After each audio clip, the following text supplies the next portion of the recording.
খোকা খোকা খোকা তুই ভিক্ষা করতেছিস কেন? তোর মাই কই? মায়ের আমপুরা বস্তিতে, মার অসুখ, মায় মরতেছে। হায় রে পোড়া কপাল, কারে যে কোন কই না ফালায়।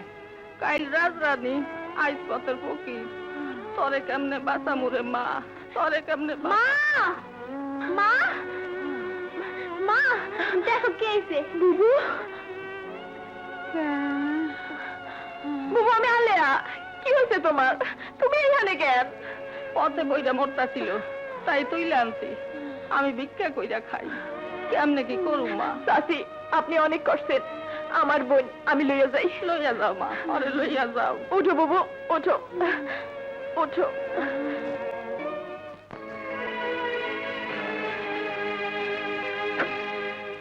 আসুন দারোগা সাহেব, এই হচ্ছে আমার চিফ অ্যাকাউন্টেন্ট মিস্টার নয়ন।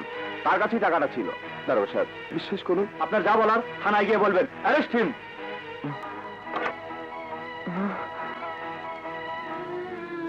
বোন রে, পারলাম না গ্রামে থাকতে। ওই শয়তান দবির মোড়লের চক্রান্তে আমার সাজানো সংসারটা তছনছ হয়ে গেল।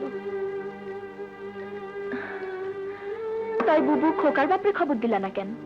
কত চিঠি দিলাম, কোনো খবর নাই, কোনো উত্তর নাই। আমার মন করে তারই নিয়ে কোনো ষড়যন্ত্র হয়েছে। জানোস বোন, আমার দেওয়া সুজনের কোনো দোষ ছিল না। থাক বুবু থাক, ওসব বাদ দাও। আমি কিছু শুনতে চাই না। ওইটা আমার জীবনের একটা দুর্ঘটনা। না রে, সুজন আগে কোনো বিয়া করে নাই। সব ষড়যন্ত্র। ওই দবির মোড়ল শত্রুতা করে এইসব সাজাইছে। চাচা চাচা, এই দেখেন।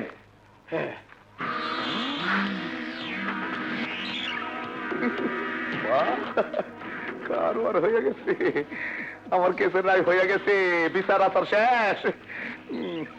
চাচা, রাস্তা তো পরিষ্কার, এবার বিটানা হিসাব আমার নামে করে দেন। নাম জারি তো করতেই হইব, তো দেরি করে লাভ কি? হ্যাঁ, এই আপনারা সামনের শুক্রবারে আসেন। যান, চলো চলো। তোমার ডাইন কাইন্ডটা আমার মুখের কাছে গাও।